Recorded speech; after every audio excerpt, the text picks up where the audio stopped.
I'm Jane and I'm a registered social worker. In this video, I'll discuss creating balance in recovery by using the skills of self-care, asking for help, setting limits, and having fun. Self-care is more than just bubble baths and deep breathing. So remember that self-care, like I've talked about in other videos, it needs to be rooted in the pillars of sleep, diet, and exercise. So take a moment to reflect on what stands in the way of your self-care. Are there barriers to you putting your self-care first? In other videos, I've chatted with you about the benefits of diet and exercise, but in this video, I'm going to talk to you about one of the best ways that you can care for yourself and add some balance to your life, and that's through sleep. A study conducted by a group of psychiatrists in Cleveland and published in the Journal of Psychiatry found that people who were abusing substances were 5 to 10 times more likely to develop a sleep disorder than people who were not abusing drugs or alcohol. There's a relatively simple explanation for this, and that is that during active addiction, sleep hygiene tends to deteriorate. So what's sleep hygiene? Those are all the lovely things that we do to ensure that we have a good night's sleep, essentially our good sleep habits. So in active addiction, our sleep cycle gets interrupted by chemical use. Different substances impact sleep in a number of different ways. So people who use alcohol describe lots of waking up at night and some difficulty falling back to sleep. Usually people who use alcohol fall asleep quite easily due to alcohol's effects, but can't stay asleep. People who abuse stimulants impact their sleep in quite the opposite way, so sometimes reporting that they hardly sleep at all. Proper sleep is so important to recovery from substances and has been found to improve positive emotions as well as cravings. If something as simple as sleeping can make a positive impact on cravings, it's worth investing in. Sleep, like so many things in recovery from addiction, benefits from routine. Consistent bed and wake up times help your body fall asleep, stay asleep, and wake up in the morning. If you're someone who has a hard time falling asleep at night or presses snooze a lot in the morning, staying consistent with your sleep and wake up times is very important. Sleep hygiene also includes being mindful of the environment in which you sleep, making sure it's comfortable, quiet, and dark, and generally not having any screens. So that means leaving your TVs, computers, smartphones in other rooms. If you want to improve your sleep, try to get some exercise. I encourage people to think of this like draining battery life. If you haven't properly drained your battery during the day by getting some vigorous exercise, it might be more difficult to fall asleep. Finally, be mindful that napping can significantly disturb your nighttime sleeping. So be careful how frequently and how much you're napping. Generally, if you need to nap, keep it short and earlier in the day. Improving your sleep with these habits can actually improve both your physical and mental health, your productivity, and your quality of life. So make improving your sleep a priority for your self-care and recovery.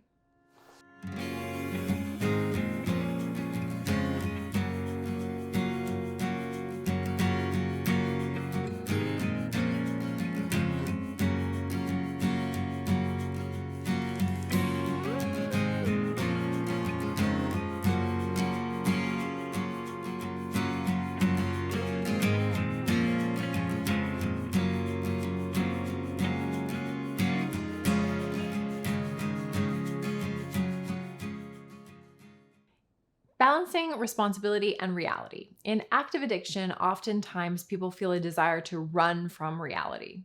And this can be part of what makes substances desirable, an escape from our world as it is. That reality can make up our inner and outer worlds. So the reality of our emotions inside ourselves and the circumstances outside of ourselves. Getting better at tolerating reality can feel quite overwhelming and anxiety-provoking. But we can't run from reality indefinitely. Little by little, learning to tolerate our reality with our coping strategies can make life worth living. So, how capable are you in early recovery? Does it feel comfortable or reasonable to take on responsibilities? In early recovery, it is reasonable to reintroduce your responsibilities slowly, asking at the beginning for more help when you need it, accepting support from others, and over time taking on more of the supporting yourself and keeping yourself accountable to your tasks gradually. So how much responsibility can come in the beginning and when? Reintroduce your responsibilities slowly and keep them up in a sustained way. Asking for help can be scary. Some people believe that asking for what they need is selfish, but that isn't the case. If you don't ask clearly for what you need, you risk growing resentful when your needs aren't being met or when you feel situations are unfair to you. Stating explicitly what you need is part of establishing healthy relationships with healthy boundaries. It can be helpful to ask for help from someone who's been through what you've been through. Their ability to understand your position can be very helpful, and they can often empathize with your fears. Talk to someone who you can trust. There can be great comfort in knowing that you can trust that person with your thoughts and your emotions. Nobody wants to feel weak, and oftentimes people assume that by asking for help, they're admitting weakness. Rather, recognizing you're in need of help can be a sign of strength and determination. It might be hard for you to ask for help because you fear that you'll be laughed at or turned down. You might find it hard to articulate what you need. Has anyone asked you, "How can I help?" and you have no idea? It can be really hard to articulate, and if you don't know how they can help you, can you start by talking? Sharing your struggles can lessen the load. Even if you don't know any specifics of how your loved ones can come to your aid, start by sharing. If you know what kind of help you need, be concise and don't apologize. If you need a ride to a peer support meeting, clearly communicate the help you need. So for instance, "I need a ride to my peer support meeting on Tuesday at 5 is so much better than "I just don't know how I'm going to get there." So don't expect people to read your mind. You don't need to over-explain. You need to ask politely about how they can contribute. They need to have an opportunity to judge exactly what you're asking for and if they can contribute the requisite time, energy, and cost. You have a right to ask for help, and they have a right to decline your request. If this happens, be willing to negotiate for a mutually beneficial solution. Perhaps they can't drive you to the meeting Tuesday at 5, but they're willing to take you Wednesday instead. Is this a reasonable solution? There is no need to apologize when you ask for help. As I just said, the person you're asking for knows that they have a right to decline, so apologizing isn't necessary. If you apologize, you would cast what you're saying in a negative light and may be less likely to get what you need. There's no need to say, "I hate to ask, but." A study published in the Journal of Experimental Social Psychology found requests made in person, face-to-face, rather than by text or email are 24 times more successful. Keep in mind, however, that you should keep from making the interaction transactional. That is to say, don't make it tit for tat. "If you drive me on Tuesday, I'll babysit for you on Friday." This creates a feeling of being indebted to others, which we want to avoid. Finally, remember that the helper wants to feel that they've helped. So follow up with that person. "Thank you so much for driving me to the meeting. I met some really great people and learned some new skills to help me stay sober." Setting limits can be hard for many of us. Establishing healthy boundaries can be challenging, especially if people in our life have expectations of us based on previous addictive or unhealthy behavior. When trying to set limits, many people feel guilty saying no to requests. Saying no can be a full sentence. So if you're feeling taken advantage of or walked on, other people may not be respecting your boundaries. Learning to say no without feeling guilty is a skill for you to practice. If someone throws an unreasonable request your way, it's perfectly fine to say no. You don't have to give sweeping excuses or explanations when a simple no will suffice. "So, can I borrow $20? No. No need to say, "I wish I could," "I just don't have it to spare right now," or "You didn't pay me back from last time." Just no.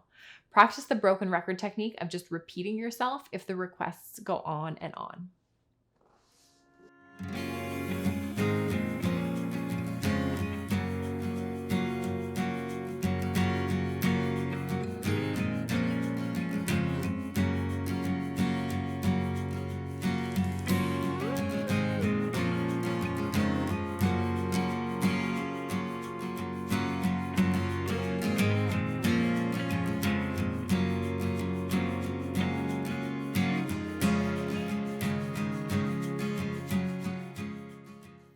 Sometimes when people get caught up in their addiction behaviors, they start to believe that using their substance is a shortcut or perhaps even the only way that they can have fun. But you can't forget that being trapped in the cycle of substance abuse is anything but fun. Let's take a moment to discuss how to have sober fun in recovery. Usually people are introduced to substances in a social situation with other people, but they become less about the socializing and more about the fix when the process of addiction takes hold. Then the fun goes away and pursuing the substance takes over. At this point, there isn't any fun to substances. Having fun in recovery can take on many shapes. Being abstinent from substances is going to free up space in your world to take on new, exciting challenges. Perhaps part of using substances was the thrill seeking, and this can be replaced with other exciting activities. Maybe you love the thrill of mountain biking or hang gliding. Maybe you even want to take up skydiving. You can teach yourself new things, which is really exciting as new things could always lead to new opportunities. Find hobbies that enrich your personal development. Recovery is a time for you to focus on designing a new lifestyle, and picking hobbies that complement your skills is an excellent way to do that. Maybe you find out that you're great at something that you never even knew existed. You could be really great at guitar or building furniture. There are plenty of places to learn new things in person or online. And if you get better at things, your confidence grows. Perhaps you're a person who could benefit from yoga, meditation, and mindfulness. In fact, most of us could benefit from these things. During recovery, it is important that you find activities that you enjoy doing on your own and also with others. Find some solo adventures as well as activities that you can do with family and friends that you will decrease your isolation and loneliness. Spending time having dinner, going to concerts, or movies together can increase your familial bond.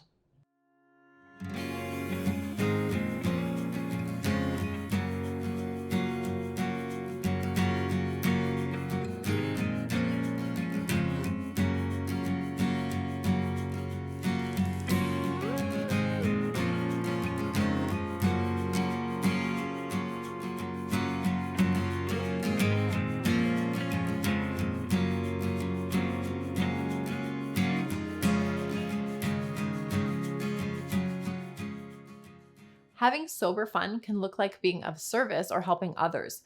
This can be spiritually and emotionally uplifting. As a rule, I like to ring in every new year with a random act of kindness, like shoveling snow for elderly family members. It makes me feel good to give back, and I would encourage you to make giving back a part of your sober routine as well. This is a fantastic way to get you out of your head and focus on being kind to others. In turn, you'll see a boost to your self-esteem and well-being.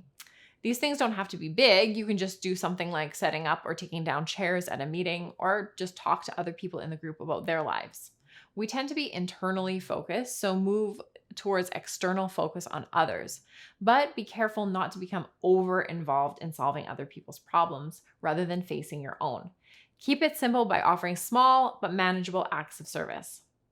Now that you're abstaining from substances, you'll have plenty of time and energy to take up new hobbies. Use this time wisely to help you manage any negative emotions and keep you from getting too in your head. You may find it helpful to assess your strengths and interests. I'll offer you a list of things that you might be good at for you to see if any of them appeal to you. So are you strong with any of the following things? Are you creative or funny? Are you particularly interested or adept at politics? Are you intuitive and good with other people? Do you find it easy to communicate and help others? Are you smart and catch on to things quickly? Are you physically fit and persistent? Identifying your strengths and your interests can be helpful in finding sober fun. I hope that you've enjoyed this video. I'll see you in the next one.